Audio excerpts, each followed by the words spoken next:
Kabahan na si iPad. Kabahan na si Samsung. Kabahan na lahat ng tablet. Ito na si Infinix Xpad ang tatalo sa lahat ng tablet. Kaya ka na naman tatalo na naman. Puro na lang kinakabahan. Ano yan? Kakape.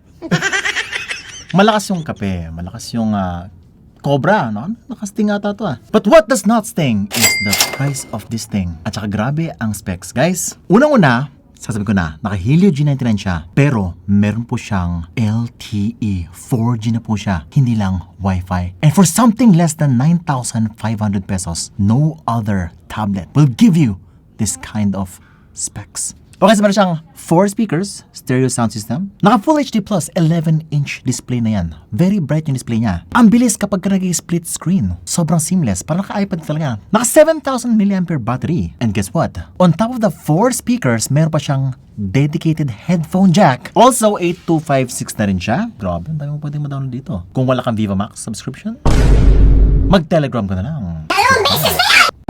Masarap manood. Lalo na kapag ka 90Hz refresh rate ang display. Very smooth. Kahit blurry kapag Japanese. Anong sinabi mo?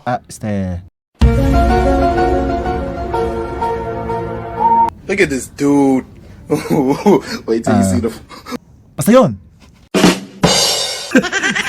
Pero ito lang ata yung tablet na nagbibigay ng Wi-Fi version at meron pa siyang LTE plus Wi-Fi version. Si iPad, makakabili ng 30,000 peso na Wi-Fi lang. At kailangan magdagdag ng konti, mga 35,000 para magkaroon ng LTE. But this tablet is exceptional. Exciting. This is the Xpad. Ready to watch X... But si Vincent, you're watching Unbox Diaries XX. Kung di ba alam, ito yung first tablet ni Infinix. Wala pa siyang tablet before. By the way, meron siyang Folax AI, no? Personal voice assistant, built-in. Sa review ka na yun. Ganda naman yung packaging. Meron pa siyang nice fabric, nice tela. Gumaganda na yung products ni Infinix. Uy, andito yung kanyang SIM ejector pin, yung kanyang warranty card, USB Type-C cable, 18 watts fast charger, at yun na po yung laman nung box. Ito na po siya. Mas nakaka-excite kapag ka Infinix, no? Even much more exciting than the Poco Pad. Kasi nga, 10,000 plus yun. 12,000 nga. Now this one, oh my God, less than 9.5 lang po siya. Naka-LTE na. And look at that design. That is brush aluminum. Two-tone po siya, no? Meron siyang smooth portion at meron pa siyang magaspang portion. Meron siyang electromagnetic effect sa likod na parang curve dyan. Infinix. Tapos yung camera module, it looks like the iPad. Now, isa lang po yung kanyang camera. 8 megapixel lang po. Pero mukha siyang tatlong camera dito. Yung isa ay design lang po. At yung isa naman ay flash lang po. Now, the design is very similar to the iPad 10th generation. The build quality, the bezels at the front. Ayun o, kala mo iPad na iPad. From every angle. Huwag mo lang ipapati yung likod. Alam mo na, iPad to. Infinix yan. And look at this. 1, 2, microphone sa right side. Meron pa siyang volume rocker dito. Power button sa taas niya. At meron pa siyang SIM tray. And the SIM tray is, meron po siyang single dedicated SIM card slot. Plus meron pa siyang hybrid SD card slot for expandability or pwede rin siyang SIM card. It doesn't look like pwede yung keyboard dito. Wala siya yung parang pins na tatlo. Pero meron na siyang upcoming na keyboard. Siguro Bluetooth yung gagamitin doon instead of the 3-pin connector that you usually see on very expensive tablets. Now we've got here 1, 2, 3, 4 speakers. Malakas, madugundong, bumabayo. Para yung napanood ko Pero guys, if you're gonna watch Viva Max on this, ibaba nyo na konti yung volume. Or gumamit kayo ng headphone jack. Oh my God. The best feature about this is yung headphone jack niya. Gusto mo ma-experience siya without the headset? Manood kayo sa Netflix. Ang lakas ng sound, guys. Although, syempre yung sound quality is, for me, not super clear. Medyo sabog na po siya at max volume. May mga rattle-rattle na sound sa highest peak. Pero may bass po siya. Malakas na malakas. Talagang rinig na rinig. Can even fill up your room. Nasa harap naman, yung kanyang selfie camera sa gilid. Hindi sa taas. And look at that. Meron yata siyang sensor dito. But bro, this is so nipis. Yung kanyang bezels. I think this is as manipis as the iPad. Yes, even comparing it to the iPad itself. Oh my God, it's so thin. Paano nagawa to at under 10K? Kung si iPad 30K na, you're getting too much for so less. At isa pang wala kay iPad is yung 90Hz refresh rate. Meron na 90Hz na to, guys. iPad 60 lang, 90.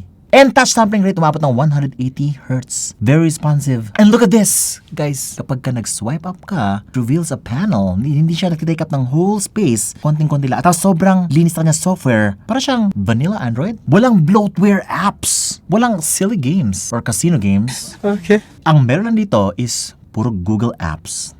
By the way, meron siyang X Arena. The game mode is also here.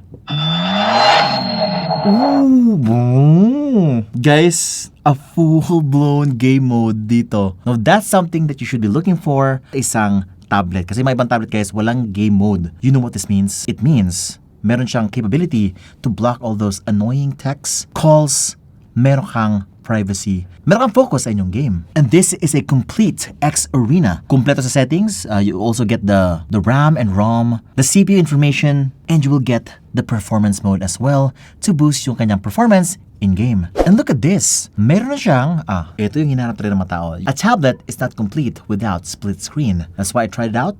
Pwede, dalawang app at the same time. At ang bilis ng animation. Yung iba naglalag. Yung iba, it takes some time for it to do this because it's running two apps at the same time. Siguro dahil naka 8 gigs of RAM na siya. Malaki na rin yung ROM. Powerful processor. Huwag niyo maliitin itong processor niya. You'll be surprised at the Antutu benchmark, which I will show you in the future. Pero yun, dragging the bar dun sa gitna, dito sa split screen, feels so very seamless. Para kang naka 30,000 peso na tablet. And opening apps, swiping sa home screen, navigating sa Google Chrome, and even doing picture-in-picture sa YouTube. Feels so seamless. Ganun ka-optimized ang kanyang software. Now this screen is huge. 11-inch, also very bright. Full HD Plus na po siya, 1920 by 1200. Resolution is pretty good. Sa YouTube, 1440p, kaya-kaya niya. Wala na siyang HDR, those kind of bells and whistles. Also, hindi po siya AMOLED, no? IPS LCD lang po to. But it's bright enough indoors. Huwag nyo na siya gamitin sa labas. Also, yung kanyang aspect ratio is parang 16 by 10. Pretty much on the same aspect ratio na ng mga movies. Kaya kapag ka nanonood ka ng mga movies dito sa YouTube, Netflix, napaka-minimal lang na kanyang black bar sa gilid. Kaya kapag ka nag-zoom in ka, konting-konti lang yung kanyang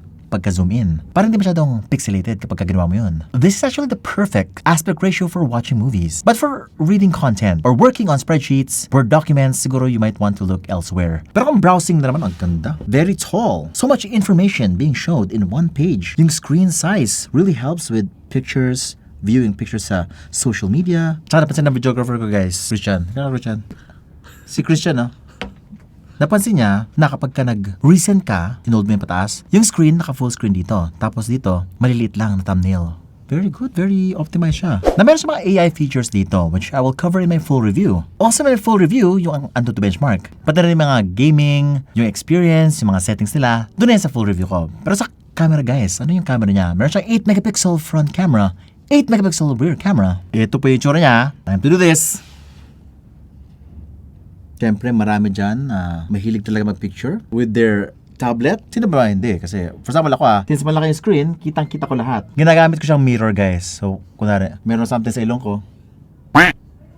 May kulangot. Or, may pimple ako. Kumpleto ang kanyang camera app. May AI pa. May beauty, may video. May time-lapse. May time-lapse pa pala to. Grabe naman to. Hindi, 2K lang. 2K 30 FPS. 2K! May 2K siya! Grabe naman to. Magsi-cinematography na ako dito.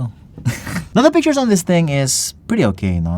Don't expect too much. Infinix was planning on letting you use this as a main camera. Pero if you want something like na madaling picturean, gusto mong picturean yung ilalim ng inyong Wi-Fi router para makita yung SSID and password, pwedeng-pwede yun. Klarong-klaro siya sa mga text. Very functional po siya. Also, kung mahilig ka sa selfie, maganda rin selfie niya. Medyo maganda lang. Yung bluish, ayan. Pero malaki yan, malaki. With this kind of size, you can actually do a lot of stuff. Pwede mo siyang gawing display, no? Parang portrait lang sa bahay, no? Display lang, ayan. Ito yung pwedeng gawin sa malaking display. Nanonood ka ng something sa... nakatawa agad to. Grabe naman to. Nanonood ka ng action film, drama, ganun. Try ko isang kamay lang. May cellphone, may tubig, ayun. Kasi may tubig ako sa... Ikaw, no? Grabe ka naman. Kaya siya, guys, kaya. 11 inch to, guys, 11 inch nga. Laki. Malaki siya, guys. Last mo na yun, Bakit ko ginagawa yan? Wala sa metering stick. 12 inches ka. Yung sa akin kasi 1 foot. 1 foot. 1 foot yung pasensya. Ang dami mong pwedeng gawin sa tablet na to. Hindi lang siya Wi-Fi, but also LTE. No? It can have its own internet, pwede rin GPS, pwede rin ba ito pang Grab? Ito yung main mo sa nagbumotor ka. Ito na lang entertainment mo sa kotse. Be smarter. Get the X-Pad. Balita ko less than 9.5 lang daw. Kaya guys, if you wanna know the price of this thing, also yung kanyang full review in an upcoming video, mag-subscribe ka lang! Hit the bell icon so that you don't miss any of my great content. Tapos sabihin sa inyo watching Unbox Diaries XX.